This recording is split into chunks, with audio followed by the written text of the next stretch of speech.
ဒီပုံလေးတွေကဇန်တီယာရဲ့ hair style လေးကို tutorial လေးလုပ်ပေးထားတယ်အဲ့တော့ဇန်တို့အရင်ဆုံးထိတ်ပေါ့နော်ဒီနားလောက်ကနေပြီးတော့စပင်းတွေကိုဖယ်လိုက်မယ်ဖယ်ပြီးတော့အနောက်မှာကလစ်နဲ့ညှက်တာပဲဖြစ်ဖြစ်စပင်းကိုခဏစီးထားတာပဲဖြစ်ဖြစ်ပေါ့နော်လုပ်လို့ရတယ်ပြီးသွားလို့ရှိရင်အဲ့ဒီစီးထားတဲ့ဟာရဲ့အောက်ပေါ့နော်အောက်နားကနေပြီးတော့ဒီနရွက်အနောက်ပေါ့အဲ့ဒီနရွက်အနောက်ကနေပြီးတော့စပင်းတစုကိုယူပြီးတော့ချစ်ဆက်ပြီးချစ်မယ်ချစ်ဆက်ပြီးချစ်တဲ့ခါကျရင်လေစပင်းလေးများများယူရင်ပို့ပြီးတော့ကောင်းတယ်ဘာဖြစ်လို့ဒီပေါ်တင်တဲ့ခါကျလို့ရှိရင်စပင်းချစ်ဆက်ပြီးဖောင်းဖောင်းလေးကပိုလှရပေါ့နော်အကယ်၍ကိုကစပင်းနဲတယ်တိတ်မဖောင်းဆိုရင်အရင်ချစ်လိုက်ကျိုးမစီးနဲ့ဦးပေါ့နော်အဆုံးထိချစ်လိုက်ချစ်ပြီးရင်ကျိုးမစီးဘူးလက်နဲ့ကင်တာပြီးရင်ဒီအနားသားလေးတွေကိုဒီလိုမျိုးလေးပြန်ပြီးတော့ဖွာမယ်နော်အဲ့လိုမျိုးလေးလေဒီမှာဖောင်းဖောင်းလေးဖြစ်သွားအောင်ဆွမယ်ပြီးရင်ဒီဘက်ကိုလည်းဖွာမယ်နှစ်ဖက်လုံးဖွာလိုက်ပေါ့နော်အဲ့တော့ဒီဘက်ကိုတစ်ဖက်ကိုဖွာမယ်ပြီးသွားပြီဆိုလို့ရှိရင်နောက်ဘက်ဒီဘက်တစ်ချမ်းပေါ့နော်ခုနလိုပဲဒီစီသိမ်းထားတဲ့သပင်ရဲ့အောက်နေရွက်အနောက်ကသပင်တစုကိုယူပြီးကျစ်မယ်သပင်ပါတယ်ဆိုလို့ရှိရင်ဒီလိုမျိုးလေး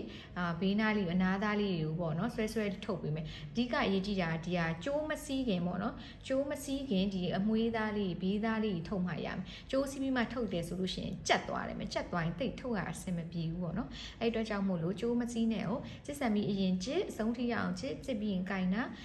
ပြီးတော့မှာဒီလိုမျိုးလေးတွေဆွဲထုတ်မယ်ဆွဲထုတ်ပြီးွားပြီးကိုယ်စိတ်ကြိုက်အနေထားရပြီဆိုတော့မှဒီမှာသေခွင်းနဲ့ကျစ်လိုက်မယ်အဲ့ဒါဆိုလို့ရှိရင်ဒီမှာနှစ်ဖက်ရသွားပြီပေါ့နော်နှစ်ဖက်ရသွားပြီဖြစ်တဲ့အတွက်ကြောင့်မလို့ဆန်တို့ဒီဘက်ဘယ်ဘက်ပဲဖြစ်ဖြစ်ကိုစားကျင်တဲ့ဘက်ကိုအရင်စပြီးတော့ဒီခေါင်းမုံကိုတင်မယ်တင်ပြီးွားပြီဆိုလို့ရှိရင်ဒီအနောက်ကိုပို့လိုက်မယ်နော်ဒီချစ်ဆက်ပြီးချစ်ထားတဲ့ဟာရဲ့အနောက်ကိုပို့လိုက်မယ်ဘော်ဘီပင်ရှိမယ်ဒီလိုဘော်ဘီပင်နဲ့အဲ့ဒီဟာကိုဒီအနောက်ဘက်မှာထိုးလိုက်မယ်ပေါ့နော်အကယ်၍ကိုကဒီတပင်တစ်ခုလည်းနဲ့မနိုင်ဘူးဆိုလို့ရှိရင်နောက်တပင်ထပ်ထိုးလို့ရတယ်ပြီးရင်ဒီဥစ္စာကိုလည်းဒီကနေပြန်ပတ်မယ်ပြီးရင်နောက်ထပ်ဘော်ဘီပင်တစ်ခုထပ်ယူမယ်ဒါလေးကိုနောက်ကိုတိမ့်မယ်နော်တတိထားမှာဗါလဲဆိုတော့တစ်ခါတလေကြာလို့ရှိရင်ဒီလိုမျိုးကြီးလေဒီမွေးရဒီအခုထည့်လိုက်တဲ့ဟာဒီလိုထောင်နေတတ်တယ်เนาะအဲ့ဒါကိုတတိထားပြီးတော့နောက်ကိုထိုးထည့်ပေးမယ်အဲ့ဒါဆိုရင်ဒီရှေ့မှာ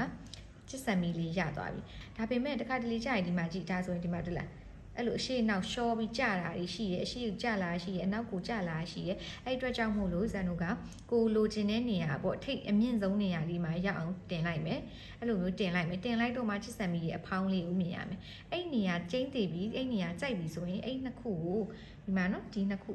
ကိုပူးလိုက်မယ်ပူးပြီးတော့အဲ့နှစ်ခုလုံးအသားပါအောင်ဒီမှာဒီပေါ့ဒီဗာလဲစခွလေးကိုထိုးမယ်ထိုးပြီးရင်ဘေးတစ်ဖက်ကိုဖြစ်စောင်းပြီးတော့ထည့်လိုက်မယ်အဲ့ခါကျလို့ရှိရင်နေရာလည်းမရွှေ့တော့ဘူးနှစ်ခုလည်းကွဲမနေတော့ဘူးပေါ့နော်ဒါဆိုလို့ရှိရင်ဒီအခုပြထားတဲ့ပုံစံမျိုးလေးရသွားပါပြီအဲ့တော့မှာပါအမင်းလေးလက်ဆန်နေပေါ့နော်အဲ့တော့အဆင်ပြေမယ်လို့မျှော်လင့်ပါတယ်နောက်ထပ်ဒီလိုမျိုးအလားပါနဲ့ပတ်သက်တာလေးသိချင်တယ်ဆိုလို့ရှိရင် Use and Beauty အခု follow လေးလုပ်ထားပေးပါအောင်နော်အဆုံးထိကြည့်ပြီးတဲ့အတွက်အားလုံးကျေးဇူးအများကြီးတင်ပါတယ်တတာ